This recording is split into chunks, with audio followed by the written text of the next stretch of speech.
biasa jagat kakak-kakak di Satu Pentingnya Ujung Banten masih bersama Una. Hari ini hari spesial kita. Tadi kita sudah ngobrol banyak bersama Bapak Wakil Bupati Kabupaten Pandeglang. Dan seperti janji Una tadi, kita juga akan mengobrol bersama Bapak Wakil Gubernur Provinsi Banten, Bapak Haji Ahmad Dimyati Natakusuma. Dan di ruang siar Krakatau Radio saat ini sudah hadir Bapak Wakil Gubernur Provinsi Banten, Bapak Haji Ahmad Dimyati Natakusuma beserta reng-rengan. Sampai dikeroyok ya. Dan tentunya juga kabar baik buat kakak-kakak bisa ikut berpartisipasi. Silahkan bisa melalui WA ya, atau juga bisa melalui live TikTok Krakatau Radio. Saat ini sedang live, kakak-kakak bisa nonton juga bisa berinteraksi langsung bersama Bapak Wagub kita. Kita sapa dulu, assalamualaikum Bapak. Waalaikumsalam warahmatullahi wabarakatuh. Sehat ya Pak ya? Alhamdulillah. Masih puasa Pak.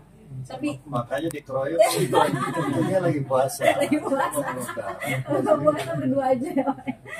Tambah seger aja nih Pak walaupun puasa. Alhamdulillah. Sebelumnya kami mewakili masyarakat Kabupaten Pandeglang dan juga pendengar Krakatau Radio ingin mengucapkan selamat untuk Bapak dan juga Pak Andra Soni yang telah dilantik menjadi Gubernur dan Wakil Gubernur Provinsi Banten.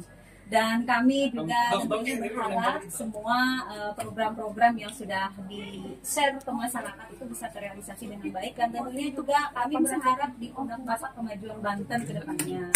Mudah-mudahan Bapak dan Pak Andra diberikan kesehatan, sehat dan lancar melaksanakan segala kegiatan pemerintah Provinsi Banten. Nah, kita ngobrol-ngobrol nih Pak. Bapak udah dilantik dari bekerja fixnya udah berapa hari nih jadi Wakil Gubernur Banten? Seminggu? Jadi begitu hari Kamis dilantik menjadi Gubernur dan Wakil Gubernur, hari Jumat saya sudah ngantor. Semangat sekali. Luar biasa ya. Sudah ngantor, sudah saya arahkan, sudah saya berikan wejangan, pengarahan kepada semua SKPD yang ada satuan kerja perangkat daerah yang ada di Provinsi Banten. Mereka tidak usah memerlukan waktu lama, 1 minggu mereka udah lari. Wah, luar biasa. Udah bisa bekerja. Responnya quick juga gitu ya Pak ya? Ya, quick respon. Karena memang para pejabat di Provinsi Banten itu sebenarnya sudah ready untuk bekerja. Saya juga tahu bagaimana para pejabat yang ada di Provinsi Banten itu sebetulnya sudah hasil rekrutmen yang bagus sebetulnya sebelumnya. Kalau kita lihat rekrutmen mungkin pada zaman PWH. Idin Halim kan seorang birokrasi lain, saya lihat kerja aparatur itu sudah running semua gitu ya, hanya memang mereka terkumpul mereka seperti tersandra saja. Sekarang udah ada fix gubernurnya gitu, sudah ada orang tuanya dan mereka betul-betul bisa bekerja dan ke depan harus lebih bagus. Harus lebih baik, lebih hebat lagi. Baik, artinya Bapak ketika masuk ke birokrasi Banten ini melihat optimis nih dengan perangkat SKPD yang ada semuanya Banten bisa lebih di SKPD yang ada ini kan yang kosong banyak, yang kosong. Tapi yang tidak kosong itu saya lihat dari birokrasinya mereka handal-handal dan mereka memiliki pengetahuan, memiliki ilmu yang bagus. Karena saya kan sebelumnya pemimpin di daerah juga, pemimpin juga di DPR juga. Saya bisa lihat bagaimana kesiapannya sebetulnya seperti itu. Apalagi Banten ini.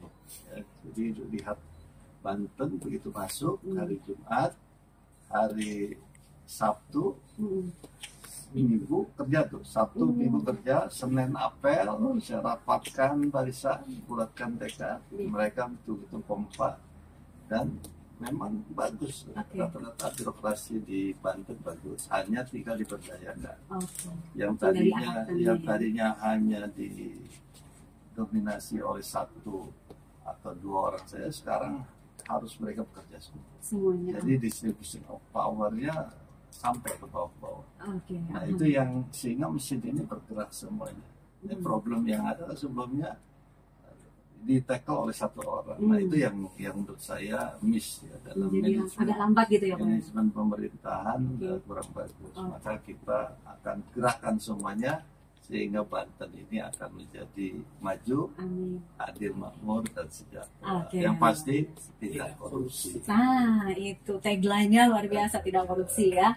Dan artinya memang sudah siap running nih. Nah, kita berbicara tentang program-program janji program Bapak ya pada saat pencalonan kemarin. Ini tadi yang sudah banyak ditanyakan juga melalui TikTok Krakatau itu sekolah gratis kumaha teh gitu ya, karena saya tadi kan waro-waro Pak Gubernur gitu ya datang, Pak Wakil Gubernur, tapi ternyata tadi Pak Wagub dulu. Nah sekarang udah datang nih Pak Wakil Gubernurnya nih, program gratis, sekolah gratis yang sampai S1 itu gimana Pak? Katanya masyarakat banyak yang nanya seperti itu. Ya awal nih saya menjadi calon gubernur dan memiliki visi misi yaitu kuliah gratis.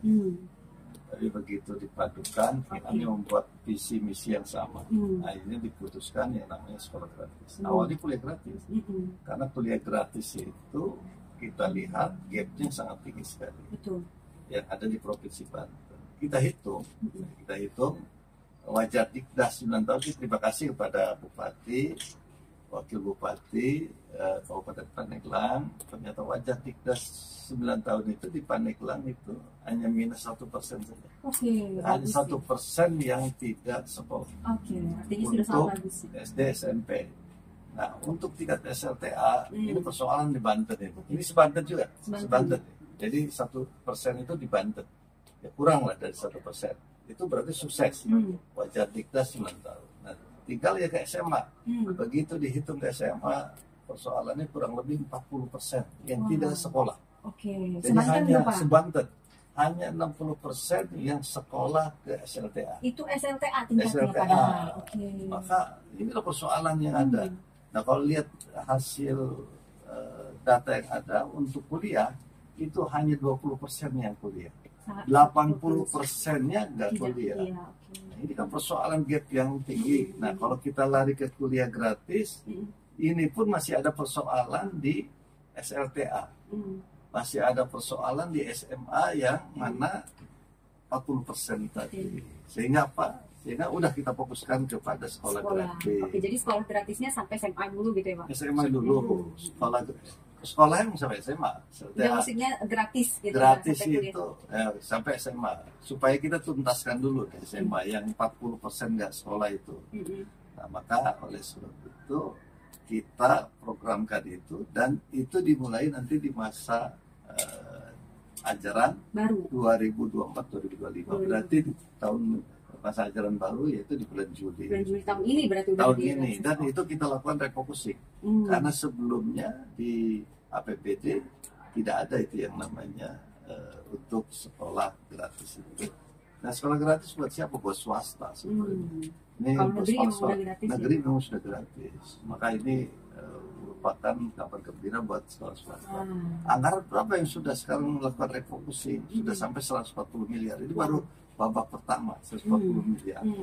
Kalau di total semuanya yang memerlukan kurang lebih hampir di atas 300 miliar. Tapi kita lakukan refocusing, kita lakukan penghematan untuk sekolah gratis. Supaya apa? Supaya visi misi gubernur wakil gubernur ini bisa terlaksana. Tapi itu tadi kita pasti ada yang mau dan ada yang tidak. Nah sekolah-sekolah yang nggak mau sekolah gratis ya sudah kita tidak berikan. Misalnya sekolah apa? Sekolah yang berafiliasi dari luar negeri. Misalnya dari universitas mana yang dari luar negeri atau sekolah mana yang dari luar negeri, banyak. Dan sekolah itu mahal, nggak mau dia gratis. Maka saya sih sampaikan kalau seperti sekolah-sekolah seperti itu orang sekolah-sekolah itu sudah nggak memerlukan lagi bos. Maka bosnya bisa diputar alokasikan ke sekolah-sekolah lain. Nah inilah sekolah swasta yang harus kita prioritaskan ke depan. Sekolah apa saja nanti Pandeglang seluruhnya misalnya itu bisa dilakukan. Jadi kabar gembira nih buat kita semua masyarakat Banten, sekolah gratis sampai SMA. Jadi nggak ada yang nggak sekolah, itu nggak ada ya Pak ya? Ya kami berharap tidak ada yang tidak sekolah. Kecuali kalau mereka nggak mau. Misalnya kalau sudah gratis, mereka tidak sekolah, ya kita berikan sanksi moral kepada muridnya, kepada anak-anak itu dan kepada orang tuanya. Sudah gratis loh masalah. Nah, persoalan kemarin kenapa ada gap 40%, kurang lebih 40% tidak sekolah. itulah persoalannya karena tadi mahal gitu ya. Mahal. Oke. Jadi, Swasta itu. katanya mafia-fulus mampu. Disitulah negara hadir, pemerintah hadir. Oke. Saya ingin kenapa dalam menghadapi Millennium Development Goals MDGs diperlukan yang namanya Human Resource Development, sumber daya manusia. Nah, di sini hadir saya didampingi Kadis Kominfo, ada KPID, komisioner KPID Banten. Iya. Mudah-mudahan monitoring terus dan perkembangan apa. Dan persoalan sekarang nih, kenapa sih terjadi seperti itu, Pak? Sarana prasarana jelek dan lain sebagainya. Nah, mazhabnya yang tadinya dipakainya pakai kiblat kita, sebelumnya mazhab kita adalah kiblatnya Eropa. Betul. Karena kita dijajah Portugis, dijajah Belanda, mazhabnya Eropa. Sekarang mazhab kita ke Amerika. Amerika adalah membangun sarana prasarana yang dibangun, termasuk infrastruktur. Itu ke sana arahnya, infrastruktur, sarana prasarana. Maka dibangun terus ke arah sana. Tapi kalau kita Eropa, itu yang dihitung adalah public utility, public informasi, public transportasi, dan sumber daya manusia. Nah, itu yang paling penting ya Pak ya. Yang paling penting kalau dilihat sarana prasarana, kalau sumber daya manusia tidak ditingkatkan bagaimana? Nah, kita ngarahkan ke arah sumber daya manusia pelan-pelan kita. Maka kalau kita lihat Eropa, lihat public transportasi, dia hebat-hebat. Nah, Jakarta sudah mulai mengarah kepada Eropa.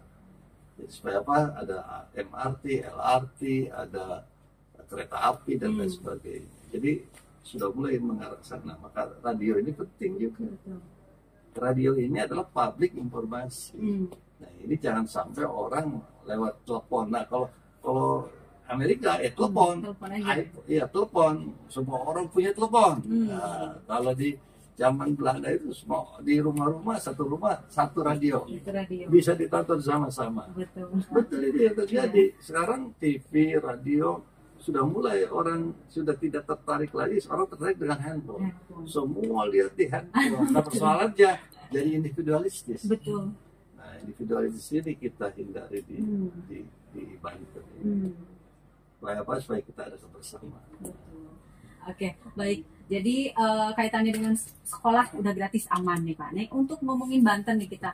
Ini PAD Banten ini sudah tercapai target atau belum Pak? Dan dari mana saja kira-kira gitu yang kita bisa genjot lagi nih selain misalnya mungkin pariwisata dan lain-lain, itu apa aja Pak sebenarnya untuk jadi gini, kalau bicara PAD berarti kan berbicara pembangunan. Betul. Berbicara pembangunan berbeda antara Kabupaten Pandeglang. Ini Pak Dimyati nanti mikirin Pandeglang saja, ya. Mikirin Lebak saja. Sehingga kota Tangerang, Tangsel misalnya agak di beda-beda. Jadi gini, yang namanya keadilan itu bukan sama rata sama rasa. Betul. Itu keadilan. Keadilan itu hitungannya adalah kualitatif, bukan kuantitatif. Betul. Nah, bagaimana kualitatif itu adalah berbeda-beda kebutuhan. Betul. Antara anak yang satu, ini kan anak-anaknya ada 8 nih. Ada 8, betul. Anak yang satu adalah perlunya misalnya 10, anak yang kedua perlunya 8, anak yang ketiga perlunya 6, anak keempat perlunya 3, beda-beda lah gitu ya. Anak ke berapa?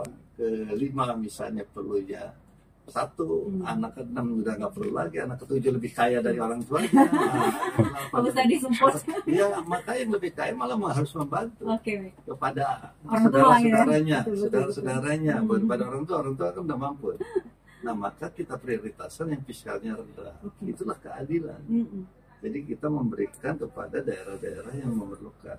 Nah, Pandeglang, Lebak, Serang, Kabupaten Tangerang, nah, kabupaten itulah yang kita harus support lebih dibandingkan kota-kota. Makanya kenapa didirikan kota? Karena dia menjadi welfare. Daerah yang welfare itu adalah daerah yang sejahtera. Nah, sedangkan pedesaan itu namanya rural. Nah, itulah karena pedesaan, maka disitulah ketinggalan. Ketinggalan apa? Baik infrastruktur, juga informasi, teknologi informasi dan lain sebagainya. Maka kita harus bantu daerah-daerah yang rural. Nah, daerah rural nanti kita berikan kue-kuenya lebih besar lagi. Itu sudah sepakati, Pak Andra dengan saya sudah sepakati. sehingga kita akan mulai dari desa. Pak Andra orang desa, saya orang desa. Jadi kita akan bangun pedesaan supaya di kota ya Pak. Pedesaan supaya maju. Nah, ini kan kebetulan orang Pandeglang jadi wakil gubernur. Alhamdulillah. Makanya karena seorang Pandeglang nanyainnya itu, karena prioritasnya Pandeglang ini masih banyak PR-nya Pak. PAD ya sekarang kan baru pejabat, ya kalau kita mencapai target apa baru di bulan Maret sekarang ini awal. Jadi seminggu ya Pak ya. Belum bisa menghitung itu target itu nanti di triwulan pertama itu berarti di 1 April bisa ketahuan. Target triwulan pertama itu masuk kan. Nah intinya PAD dari mana saja Pak? Ya dari transportasi, dari pariwisata, dari perizinan dan sebagainya. Adalah pendapatan asli daerah. Tapi intinya budgetnya besar. Banten ini kaya, tinggal kita olah demikian rupa untuk kepentingan rakyat masyarakat. Optimislah masyarakat Banten ya Pak ya. Harus optimis. Baru Masya Allah. Harus optimis. Kita juga sudah live di media sosial kita nih. Kita akan bacain pertanyaan-pertanyaan yang dari tadi sudah menunggu. Ini banyak banget nih. Ntar kita bacain satu aja atau mungkin beberapa yang kita pilih ya.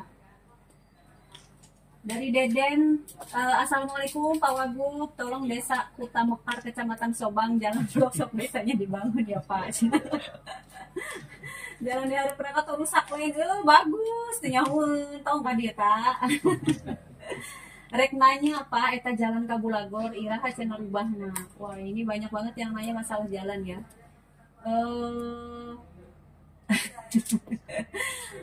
Oke, Pak Wagub tolong jalan provinsi Cibaliung Curug Umbulan dibangun ya Pak. Kapan nih gebrakannya kayak Pak Wagub Jabar? Cenah Gerindu punya pemimpin beraksi nyata Pak. Cenah semoga Bapak sama. Oke, amin.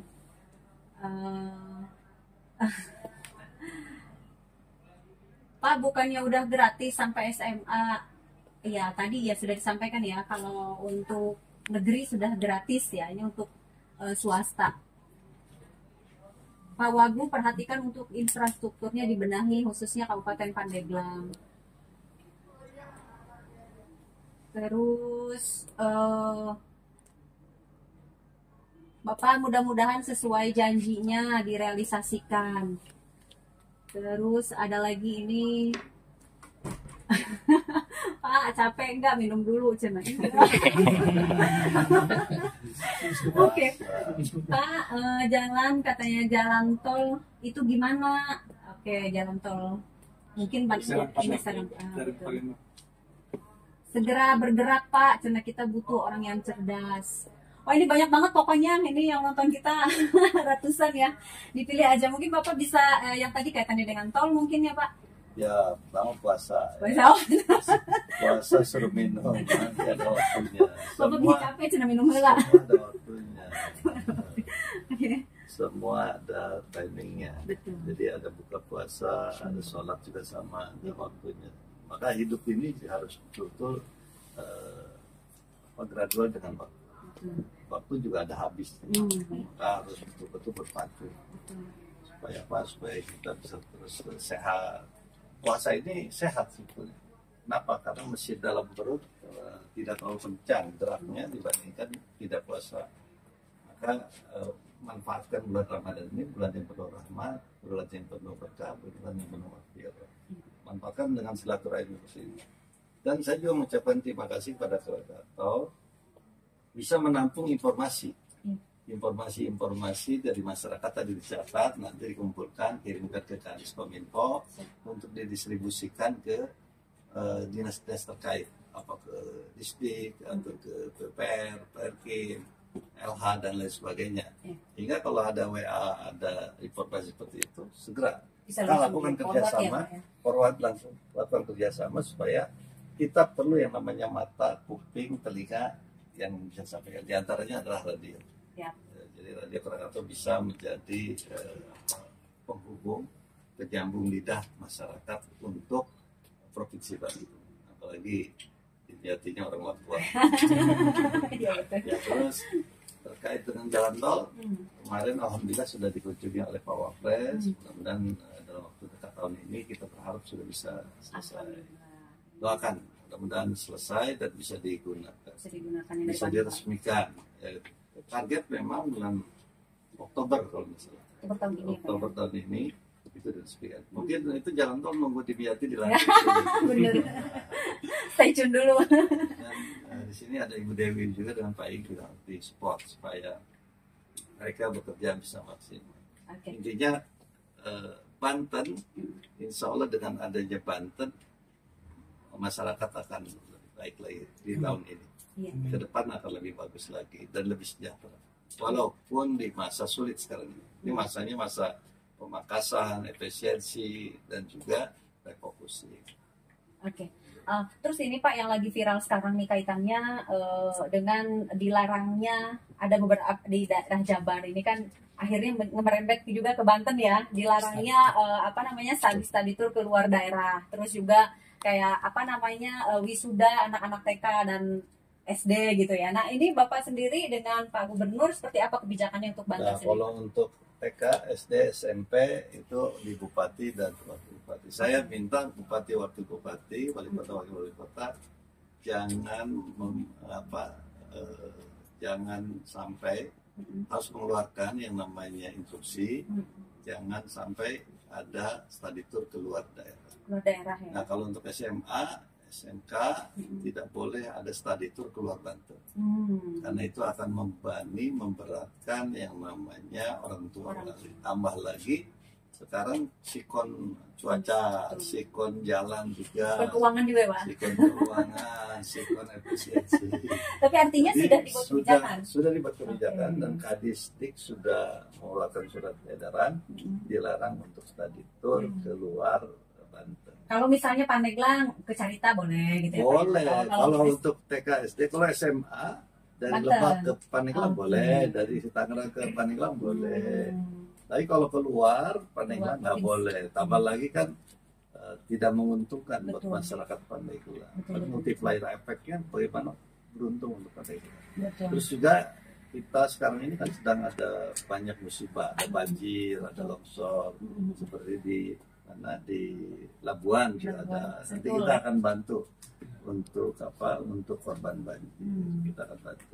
Tahu barangnya di mana tuh? Nanti kita akan bantu kasur, bako dan lain sebagainya, kebutuhan mereka. Tapi kalau berbicara banjir nih Pak, itu kira-kira ini kan mohon maaf di Sentul ini udah menjadi rutinitas ya banjirnya Pak. Jadi bukan semacam bencana dadakan, tapi setiap tahun itu kayak semacam rutinitas itu banjir. Itu kira-kira solusinya seperti apa itu? Kalau menjadi rutinitas menjadi hiburan. Setiap tahun itu akhir tahun wisata banjir. Wisata banjir. Tapi kita akan minimalis, nanti kita akan minta Kadis PUPR untuk mengecek di lokasi. Jadi saya nanti akan perintahkan nanti dari informasi dari Radio Krakatau ini seperti ini, kita akan informasikan Kadis PUPR coba dipelajari supaya tidak terjadi banjir. Apakah diperlukan yang namanya tembok penahan tebing, atau ada drainase mampet, atau ada sungai yang terhambat aliran airnya ke laut. Karena itu kan yang teluk itu karena itu dekat laut, jadi airnya harusnya kebuang ke laut, masuk balik lagi. Sehingga terhambat di mana, apakah ada sampah. Nah itu yang kita akan lihat sikon itu sehingga tidak ada banjir lagi. Amin. Kabar baik nih ya buat masyarakat Teluk dan khususnya di BTN Sentul. Tapi memang itu terlalu rendah. Posisinya di bawah. Sehingga jalan ke di atas. Itu di bawah, sehingga di situ memang langganan banjir. Iya, rentan ya Pak ya. Tapi mudah-mudahan kan ada solusi kita. Kalau dialihkan kan mereka nggak mau. Betul. Solusinya adalah mungkin kita bangun tanggul supaya air tidak masuk ke sini. Iya. Rencananya itu juga Pak. Tahun 2024 ya, semua regulasinya udah berjalan dan rencana awal itu bulan Maret TMT-nya dan ternyata katanya dimundurkan sampai 2026. Gimana nih Pak Wagub? Ya itu kebijakan nasional. Nanti kita teruskan kepada Bapak Presiden. Kebijakannya pusat ya Pak ya? Pusat, kita akan teruskan nanti mudah-mudahan sih dalam waktu dekat ini kebijakan yang saya sih berharap itu. Karena undang-undang ASN itu kan saya juga ikut membahas undang-undang itu Sebenarnya P3K itu kalau di Pandeglang itu dulu TKK. TKK, iya betul. Nah, TKK menjadi P3K karena ASN itu terdiri dari PNS dan P3. Kita berharap ya tadi mereka ditetapkan menjadi P3K sehingga mendapatkan take home pay-nya bagus untuk membiayai hidupnya dan keluarganya. Kalau untuk memperkaya diri nggak cukup lah. Ya, maka kita perhatikan itu. Betul. Nah, di provinsi juga ada P3K. Itu sebetulnya P3K ada di kabupaten kota. Iya. Ada kabupaten kota yang banyak, maka kasihanlah bupati wali kota itu. Bebannya berat juga ya Pak ya? Berat. Apa kaitannya dengan kondisi keuangan kita? Ini kan Pak, rame-ramenya isu katanya kita ini sedang krisis global. Seperti apa sih sebenarnya kondisi negara kita ini Pak? Boleh contohkan sedikit? Jadi kita dolar ini kan naik tinggi, sedangkan kita punya utang itu dengan dolar. Makanya kalau dolarnya tinggi, utangnya jadi naik. Utangnya jadi pembesar, sehingga kita modal keambil untuk biaya utang sehingga terjadilah efisiensi. Tapi insya Allah ke depan saya yakin dengan kepemimpinan Prabowo Gibran ini akan bangkit kembali. Apalagi saya lihat bagus sekali. Ya ke depan itu rencana bagaimana meningkatkan pendapatan negara seperti munculnya Danantera itu udah saya rasa sangat bagus sekali, dan mudah-mudahan nanti ke depan Indonesia akan bangkit. Apalagi sekarang sudah mulai membangun hilirisasi sehingga devisa kita masuk, pendapatan juga besar, optimis lah. Yang tadinya a priori dengan efisiensi, yang tadinya misunderstanding dengan efisiensi, kalau sudah dengar langsung dari Pak Prabowo itu jadi hilang. Gitu ya, Pak. Itu misunderstanding sama komunikasi dan juga salah paham itu akan hancur. Nggak seuzon lagi gitu. Nggak akan seuzon lagi. Karena apa? Karena sudah positif. Nanti ini mohon maaf, ini ada nih Pak. Ini Pak katanya kan yang korupsi itu banyak, uang yang didapatkan yang ditarik lagi oleh negara itu kemana katanya? Buat bayar utang aja. Itu gimana sih sebenarnya alurnya Pak? Memang uang itu yang disita-sita itu kembali ke negara oleh APH, Kejaksaan, KPK maupun kepolisian itu kembali ke negara sehingga menjadi pendapatan negara juga. Pendapatan negara yang untuk apa? Untuk merehab atau memperbaiki yang ada. Nah, itu diantaranya. Sehingga tapi kan tidak banyak juga. Karena rata-rata bukan pengembalian keuangan negaranya itu bukan berbentuk value money gitu, bukan uang. Jadi pengembalian itu ada berupa aset, berupa kendaraan, itu sulit juga untuk melelangnya, untuk menjadikan uang itu sulit. Kirain Pak kalau korupsi sekian kuadran nanti ini, mohon maaf, ini ada nih Pak. Ini Pak katanya kan yang korupsi itu banyak, uang yang didapatkan yang ditarik lagi oleh negara itu kemana katanya? Buat bayar utang aja. Itu gimana sih sebenarnya alurnya Pak? Memang uang itu yang disita-sita itu kembali ke negara oleh APH, Kejaksaan, KPK maupun kepolisian itu kembali ke negara sehingga menjadi pendapatan negara juga. Pendapatan negara yang untuk apa? Untuk merehab atau memperbaiki yang ada. Nah, itu diantaranya. Sehingga tapi kan tidak banyak juga karena rata-rata bukan pengembalian keuangan negaranya itu bukan berbentuk value money gitu, bukan uang. Jadi pengembalian itu ada berupa aset, berupa kendaraan, itu sulit juga untuk melelangnya, untuk menjadikan uang itu sulit. Kirain Pak kalau korupsi sekian kuadran. Cek ke rumah sakit. Rumah sakit Sudi Labuan yang di bawah pembinaan Kabupaten, insya Allah nanti kita resmikan. Jadi juga saya sampaikan kabar baik buat masyarakat Labuan. Kalau ada yang mau melamar pekerjaan, ya itu dia sudah dibuka Pak. Kemarin itu udah dibuka terus tutup lagi. Karena dari Penpan masih dikaji terkait kebutuhan pegawainya, apalagi ahli kesehatan. Wah, udah itu saya prioritaskan orang Labuan. Mantap. Dan saya kasih grade sebelumnya dengan orang luar 30% saya kasih kredit. Wih, luar biasa, Masya Allah. Kalau Bapak sudah punya kredit 30%, tinggal cari kalau 100%, 70% lagi. Kalau yang lain, kalau mereka misalnya orang Labuan ini nilainya misalnya 6, orang lain nilainya 8, tetap orang Labuan yang Mantap. Wih, Coba. Masya Allah. Ini jaminan dari Pak Wagub orang Labuan. Bagaimana? Alhamdulillah, Masya Allah. Ya, Info-info ya kita mau jadi ini. Oke, jadi nanti setelah peresmian hari ini nanti ke Patling juga kan Pak ya? ini belum peresmian ya, belum Oh, belum peresmian, peresmian, baru ngecek, Pengecekan. Oke. termasuk berkunjung ngecek rumah sakit. Kan tadinya punya Pandeglang, Betul. puskesmas ya dialihkan oleh Ibu Irna ke Provinsi Banten. Nah, sekarang saya jadi wagub, saya ngecek. Bapak-bapak kene. Jadi nanti manfaatnya yang penting buat masyarakat. Alhamdulillah. Jadi punya rumah Jadi sakit. jangan ya, ego-egoan, yang penting tujuannya. Nah, sama kayak saya dengan Pak Andra. Pak Dimyati yang dari Cakup, yang jadi Cawagup, ya karena visinya untuk rakyat masyarakat Banten, ya udah oke, Alhamdulillah. welcome. Gitu. Demi masyarakat ya Demi Pak masyarakat. ya. Nurunin ego ya Pak. Oke. Oke, jadi gitu ya Kakak Teteh, agenda Bapak padat sekali hari ini. Terima kasih sudah mampir. Tapi sebelum closing, Bapak ada himbauan nggak untuk masyarakat yang sedang mendengarkan di Krakatau Radio? Ya, saya kepada masyarakat, ya terus melakukan kebaikan, sabar, dan terus semangat. Oke, Jadi semangat ya. berjuang terus dan jangan lelah untuk terus berjuang Oke. demi bangsa dan negara, terutama demi agama. Itu saja mungkin. Salam buat semuanya.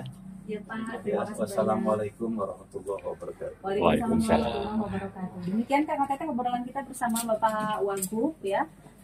Bapak Haji Ahmad Dimyati Nakakusuma, luar biasa. Mari kita doakan mudah-mudahan wakil gubernur kita, bupati kita, wakil bupati kita, semua kepala dinas dan jajarannya sehat-sehat, diberikan kekuatan iman Islam, sehat fisik juga mental menghadapi masyarakat kita dan juga tantangannya, dan juga mudah-mudahan bisa memberikan manfaat tentunya buat kita dan kemajuan untuk Banten.